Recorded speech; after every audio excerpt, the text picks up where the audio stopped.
Hello guys, আমরা আজকে আছি বাজারে একটা সিঙ্গারা খাওয়ার লোভে। তাও একটা সিঙ্গারা খাইছি কিন্তু নষ্ট। তারপরে আরেক বাগার দিয়ে দেওয়া হয়, সে বাগার আশেপাশে নাই অবশ্য, তবে ওই দোকান থেকে সিঙ্গারা নেওয়া হয়েছিল, যার কারণে সিঙ্গারাটা এরকম বাজে। আর আমাদের সবাই এখন আসেন, এখান থেকে কিছু খাওয়া দাওয়া করেন, তার ব্যবসাটা একটু বাড়ে। আর আমাদের মাঝে এখন বর্তমানে বিরাট একজন কন্টেন্ট ক্রিয়েটর আছে, তাদের দেখতে চান তাহলে জুম দিতে হবে রাত্রিবেলা। এখন স্পষ্ট বোঝা যাবে কিনা বুঝতে পারতেছি না, তা আপনাদের দেখানোর চেষ্টা করবো ইনশাল্লাহ। 10 লাখ টাকার সেট আপ নিয়ে গিয়ে তোমাদের দেখাবো।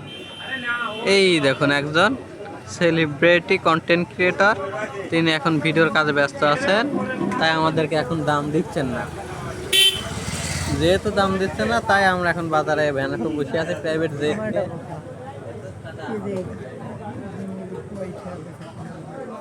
বেচা কিনা না হলে ও তো আর ঘরেতে টানে এখানে বসে নাই, অবশ্যই ও তো ঘরেতে